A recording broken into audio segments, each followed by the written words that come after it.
Pemprov DKI Jakarta melalui Badan Kesatuan Bangsa dan Politik Kesbangpol DKI Jakarta telah melakukan berbagai upaya agar pelaksanaan pemilu 2024 berjalan dengan damai.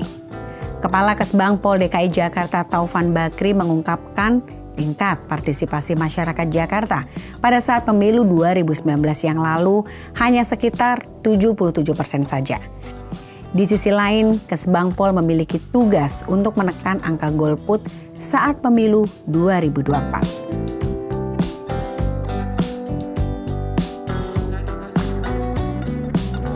Assalamualaikum warahmatullahi wabarakatuh. Halo Sobat Warta Kota, jumpa lagi dalam program wawancara khusus. Kali ini saya akan mewawancarai Bapak Kepala Badan Kesbangpol DKI Jakarta, Bapak Taufan Bakri. Nanti kita akan ngobrol-ngobrol seputar persiapan pemilu, karena kita tahu bahwa tahun 2023 ini sudah mulai tahapan pemilu. Tentu banyak hal yang akan dilakukan oleh Badan Kesbangpol DKI Jakarta untuk menyambut pesta demokrasi di DKI Jakarta, ya berlangsung di seluruh Indonesia, tapi kita akan ngobrol-ngobrol yang di DKI Jakarta sesuai dengan tupoksi Kesbangpol DKI Jakarta. Assalamualaikum Pak Taufan. Waalaikumsalam, sehat? Alhamdulillah. Nah ini kita tahu bahwa pemilu 2024 akan digelar 14 Februari ya, hari Valentine. Nah kira-kira apa makna hari Valentine untuk pemilu nih kira-kira nih? Kalau itu bahasa Valentine kan kasih sayang, maka pemilu harus mencerminkan sebuah wadah yang memberikan kemakmuran gitu. Biar saja 14 menjadi Valentine, di demokrasi menjadi kebahagiaan. Kebahagiaan ya, jadi pemilu itu boleh berbeda pendapat, berbeda pilihan, tapi kita tetap happy ya, namanya Valentine. Valentine kan gitu, having need somebody to love. Gitu. Nah, supaya pemilu benar-benar bikin masyarakat happy, ya kan, bahagia, ya kan, kemudian kita tetap bersaudara. Apa yang akan dilakukan oleh Kesbangpol DKI Jakarta nih? Banyak hal yang menarik atas izin pimpinan. Kita akan memberikan makna sosialisasi kepada masyarakat kita.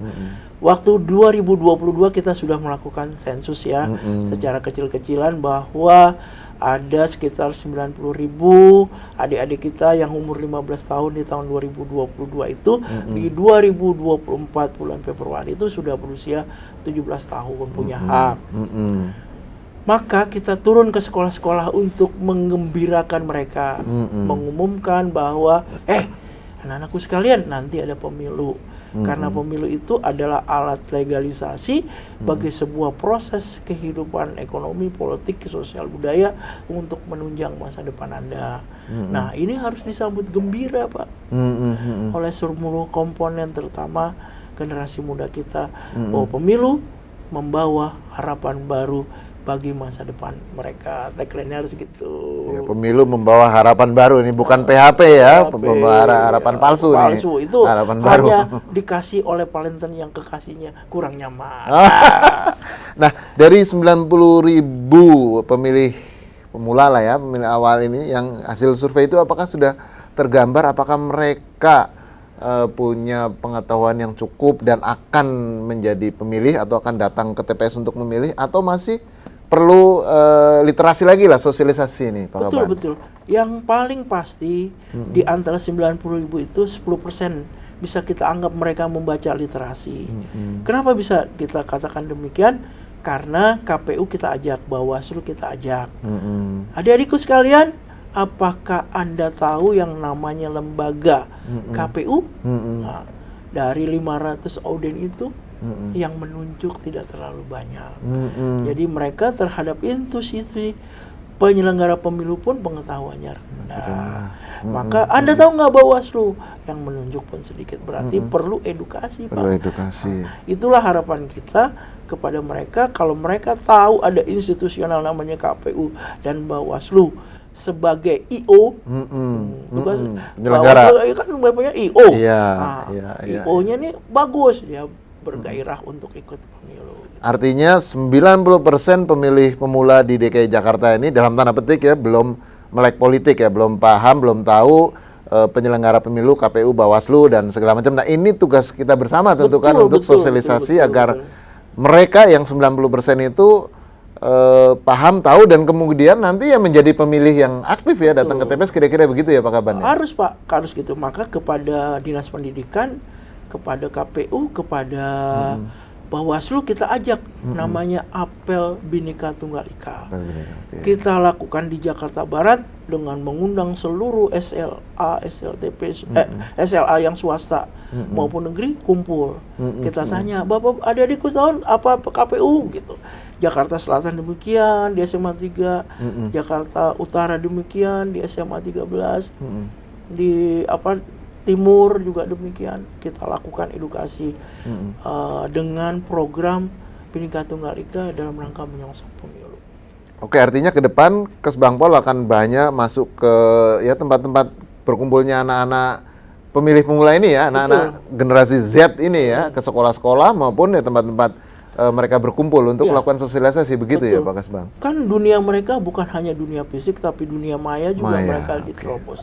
Jadi harus ada inovatif dan kreatif dari KPU dan Bawaslu membuat meme tentang bagaimana sih memenya tuh tentang gimana gitu, terus atau bikin slogan-slogan yang muralnya tuh menarik hati anak-anak kita.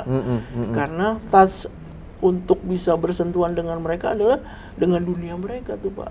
Tuh HP-nya itu. Bangun tidur ku terus mandi nggak? Bangun tidur ku pegang HP. Udah lihat-lihat berita. Iya. Dia lebih senang dimarahin ayahnya kebanding nggak ada HP-nya. Begitu psikologis anak-anak sekarang yang dengan dunianya dengan HP. Maka perlu betul gerakan menggunakan media sosial untuk mendorong tingkat partisipasi pemilu anak-anak kita. Nah, itu untuk level di pemilih pemula. Nah, pemilih yang di atasnya itu kan ada kemungkinan juga mereka tahu tapi belum tentu berpartisipasi politik secara aktif, artinya gitu. Betul. Kalau kita kan ada 3.000 organisasi kemasyarakatan. Yang aktif itu sekitar 400 sampai 500 ormas yang aktif. Nah, ormas ini kan komponennya komponen muda. Nah, melalui mereka juga kita pesan. Seperti lagu yang tadi saya nyanyikan itu, pemilihan umum telah Nyanyinya gimana Pak? Nyanyinya? Pemilihan umum telah memanggil kita, seluruh rakyat menyambut gembira, hak demokrasi Pancasila, hikmah Indonesia merdeka, jadi gembira pemilu. Jadi kita KPU, Bawaslu, pemerintah daerah sebagai supporting harus menyatakan kegembiraan menyambut pemilu, Pak. Gitu. Karena masyarakat gembira, pesta demokrasi itu diisi dengan senyum, keep smiling, kesegaran berbicara tanpa bentrok satu sama lain. Harapannya seperti begitu. Nah, selain soal mengedukasi atau melakukan literasi kepada pemilih-pemilih pemula, apa tantangan ke depan yang harus kita mulai siapkan atau mulai kita katakan hadapi sekarang ini Pak, yang berkaitan dengan pemilu itu tadi? Pemilu itu kan pakai gambar suara Pak, tanda gambar istilah pemilu itu. Kekhawatiran saya, pertama di 2019 kita sudah melaksanakan Pilpres Pak. Tingkat partisipasi hanya 77%, berarti ada 23% orang tidak ke bilik suara.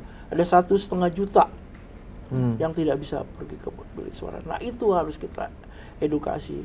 Harapannya bahwa pemilu itu menghasilkan pemerintahan yang baik untuk mendorong proses kedemokrasian dan lapangan pekerjaan bagi mereka. Nah, itu harus dimunculin kepada generasi-generasi sesudah kita. Ini ada harapan dengan new leader, new future, dan new league. Kalau dulu sekitar 23% atau 1,5 juta ya yang katakanlah dalam tanda petik golput begitu ya. Dan hitungan ke depan itu seperti apa Pak? Ini yang kita harus bersama-sama berpikir karena nanti pemilih kita sekitar 8 juta hasil rekaman 8 KPU. Juta. 8 juta lebih. Itu kalau terjadi proses 77%, kita akan kehilangan 1,7 juta. 300.000 penambahan. Iya. Nah, maka semua eksponen harus didorong kerja bersama untuk mengingatkan, pemilu nih, ajak saudara, ajak keluarga, kepada publik. Pemerintah meminta tolong. Pemda DKI meminta tolong kepada RT, RW, kemudian masyarakat yang tergabung dengan ormas, bantu kami Pak untuk mensosialisasikan ini, sehingga suara pemilu itu menjadi gema yang luar biasa. Gitu. Kalau 1,7 juta itu kalau dihitung-hitung rupiah kan, karena kan persiapan itu biaya segala macam kan pasti dihitung berdasarkan jumlah pemilih. Betul. Ya, begitu yang 1,7 juta itu tidak menyalurkan hak pilihnya kan artinya mubazir, misalnya kertas suara dicetak 8 juta tapi hanya dipakai menjadi 6,3 juta. Kira-kira pemborosan berapa tuh Pak? Kan Kapan? terjadi kan, walaupun berapapun harus kita cetak sejumlah daftar pemilih, gitu. betul. Nah, saya tidak pandai menghitung berapa kertas suara harganya karena belum pernah merinci Pak. Belum merinci ya. Berapa kerugian. Tapi kan bisa dibayangkan kalau saat kertas suaranya hanya sekian, dikali sekian kan udah terdengar bunyinya Pak. Maka ada losing di dalam kehidupan demokrasi dari sisi finansial Pak. Jadi artinya golput itu tidak hanya dapat mengurangi legitimasi pemerintah atau pemimpin yang dipilih, tapi juga secara ekonomi itu merugikan, paling nggak mubazir Pak ya. Mubazir. Tapi secara physically kita harus mengurangi Pak. Tugas kita adalah mengurangi golput ya. Golput. Berapa banyak golput bisa dikurangi itu penting. Itulah fungsinya mengedukasi para pemilih ya Pak. Betul. Pak Kaban, ini di dunia medsos itu kan selalu dikait-kaitkan DKI atau pimpinan DKI sebelumnya dengan isu soal politik identitas. Iya. Yang terjadi itu seperti apa sih sesungguhnya Pak? Enggak, kita nggak melihat sebuah identitas, kan orang menilai Pak. Okay. Coba bayangkan saja sebuah tanpa menyebutkan nama, kita lihat saja ketika Natal tiba, teman-teman sahabat-sahabat dari kalangan Nasrani diberikan ruang publik untuk menyanyikan Jingle Bell, Jingle Bell, Jingle All the Way, kan di Christmas Carol. Ada nggak pemerintahan yang tidak mengayomi begitu? Datang bantuan namanya BOTI, bantuan operasional untuk gereja Pak, diberi bantuan. Jadi di mana gitu ketidak sinkronan gitu. Kemudian para pastorel dibarukan juga bantuan. Gereja-gereja beberapa aras kita kunjungi, kan itu menjaga suhu politik yang kalau dia memanas ada pendinginnya. Nah AC-nya itu adalah para tokoh agama. Jangan lupa subscribe ya.